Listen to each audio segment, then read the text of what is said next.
एक सज्जन ने मेरे पास आवाज आई ताजा, इसमें कोई वो होने की चंद से करने की जरूरत है। भाई कोई आवाज नहीं करेगा बेटा उस साइड से। मैं रामचरितमानस को लेके आऊंगा अभी, तो 1-2 मिनट की बात है मेरी। भगवान क्या है, भगवान है नहीं है, क्यों यहाँ जोर मार रहे हैं? है तो वो कहाँ रहता है, और वो कहीं रहता है तो क्या करता है? ये हमको आना भी तो चाहिए कुछ ना कुछ। मेरा दूसरा प्रोग्राम है यहाँ आने का। मैं पिछले साल बाहर गया था 2 साल पहले, ऐसे ही टक्कर नहीं मारनी कहीं भी। भगवान है कि नहीं है, भाई प्रश्न उठता है ना, हम लोग क्यों यहाँ की दूर आए, पैसे तो खर्च हो गए आने में। भगवान है कि नहीं है, भगवान है तो कहाँ रहता है, और भगवान है कहीं रहता है तो वो क्या करता है? इस प्रश्न से पहले प्रश्न उसका उत्तर देख लीजिए कि यह समाज कहाँ से इकट्ठा हुआ, क्यों इकट्ठा हुआ? क्योंकि आपने खाना जो खाया वो बासी था, वो गेहूं भी 6 महीने पहला था, वो चावल भी 1 साल पहले थे, वो सारी सब्जियां भी 1 साल पहले थी नहीं थी। तो ये इनके पुण्य का प्रभाव है जो पिछले जन्मों का इनके साथ। ताजा खाना हम नहीं खाते, हमसे बासी खाया। भाई है हमारा, नहीं भाई अभी पता तो सीखेंगे हम आपस में एक दूसरे से, कुछ हम इनसे सीखेंगे, कुछ हमसे सीखेंगे। समाज में बैठने के बाद यही होता है। राजा ने अपने मंत्री से प्रश्न कर दिया कि बताओ भगवान है या नहीं है।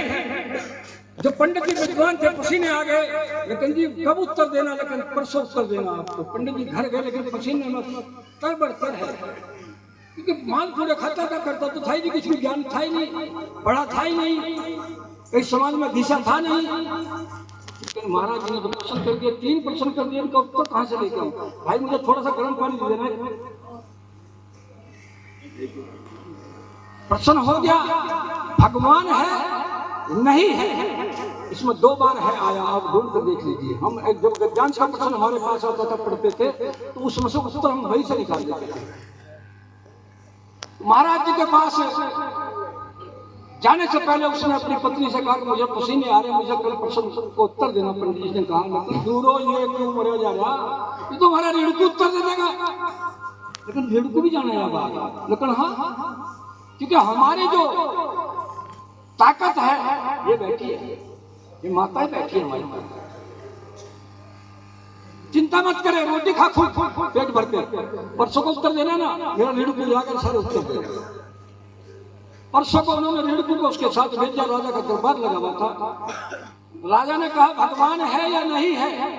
रिड़कू खड़ा हुआ, कब भांडे पड़े उसके मिट्टी गारे में खेल किया हुआ था। लेकिन जी भगवान है या नहीं, आपने कई बार है कहा, लेकिन 2 बार है कहा, लेकिन तो भगवान है। आपने 1 बार नहीं कहा, 2 बार है कहा, तो भगवान है। प्रश्न का उत्तर मिल गया। उसने कहा ठीक है, मैं आपकी बात मान लूं। भगवान है तो कहां रहता है?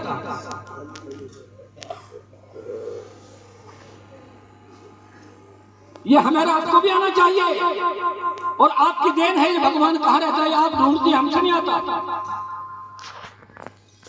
भगवान कहां रहता है? उसने कहा जी प्रश्न का उत्तर ही उत्तर हो गया, कुछ सेवा भी करोगे। पहले जो प्रश्न का उत्तर देता है वो बड़ा होता है, प्रश्न करने वाला बड़ा होता है। बड़ा प्रश्न का उत्तर देने वाला होता है। उसने तो कुछ मेरे खाने पीने का तो व्यवस्था कर दो। रिड़कू ने राजा से कहा, उसको जो मालिक था वहां का, क्या खाएंगे आप? कि मैं दूध पीऊंगा। दूध का एक कटोरा मंगवा दिया, और रिड़कू उस दूध के कटोरे में उंगली फेरने लगा। लेकिन इसमें आधा घंटा लगा दिया। इसमें क्या ढूंढ रहे हैं आप? किसमें? मैं देसी घी ढूंढ रहा हूं। राजा लगे कहने इसमें देसी घी कहां से मिल जाएगा? ये तो पहले उबालना पड़ेगा, उबालने के बाद इसको फिर दही से जमाना पड़ेगा ठंडा करने के बाद, और जब दही बन जाएगी इसकी फिर मथनी से मथना भी पड़ेगा, और जब मथनी से मथोगे इसमें फिर नैनी घी निकलेगा, और जब नैनी घी को फिर गर्म करोगी तब जाकर देसी घी बनेगा। अरे पता पता दे रहा पर पता पाता नहीं, अरे बिना योग साधन के उस प्रभु का पता पाता नहीं। लोग टांग अड़ाते हैं वहां जाकर क्या मिलेगा? अरे जब तक यहाँ में घिसेंगे तो परमात्मा मिलने वाला नहीं है। मुझे 60 साल के बाद यहाँ जाने की क्या आवश्यकता थी? दिवाली के रोज मेरा बेटा ही खुद घर में आया, उसने कहा पिताजी आप तुम अब भी सत्संग में धक्के खाते फिर तो आपके ऊपर बैन लगा देते हैं। मैंने कहा 2 साल पहले जब बैन लगाया था बेटा वैक्स हॉस्पिटल में मिला हूँ, और तुमने अगर हरकत की तो मकान से घर से बाहर निकाल दूंगा, तुम्हारी नौकरी थाने में है, वहां जाके रहना। मुझे जो कुछ मिला इसी से मिला है।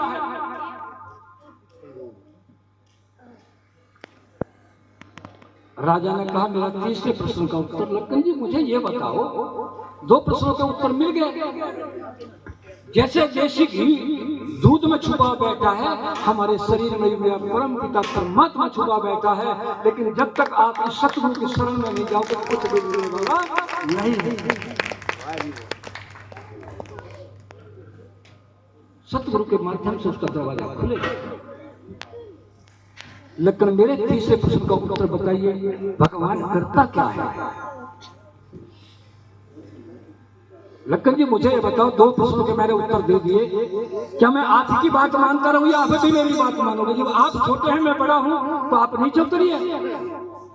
राजा गद्दी से नीचे उतर गया, लेकिन मुझे कहो आप ऊपर बैठो। लक्कन जी आप महाराज जी ऊपर बैठ जाइए। रिड़कू जाके ऊपर बैठ गया, लेकिन आपकी समझ में आ गया प्रश्न का उत्तर क्या था? भगवान क्या करता है? भगवान राजा को रंग बना देता है और रंग को जब चाहे राजा बना देता है। कि रिड़कू आज गद्दी पर बैठा है और राजा आज नीचे खड़ा है। तो मेरा परम पिता परमात्मा यही काम करता है। जब तक हम खोजेंगे नहीं कुछ मिलने वाला नहीं है। हम लोग तो एक दूसरे की टांग खींचने में पड़े हुए हैं। अभी महाराज जी ने एक यात्रा निकाली दिल्ली से लेकर वृंदावन तक की। हम आज तक यही नहीं ढूंढ पाए कि सनातन धर्म क्या है, हिंदू है क्या। हम तो जाति में बटे पड़े हैं, बनिया है, ब्राह्मण है। और कल आने वाला समय ऐसा आएगा, यहाँ से मेरी आवाज शायद बाहर भी जाएगी, अगर आप इसी स्थिति में रहे, जो ये अभी डॉक्टर पकड़े गए सारे 300 जगह भ्रष्ट होना था। इनका टारगेट 300 जगह एक साथ बम फाड़ने का था, आपको करोड़ों में मारने का था।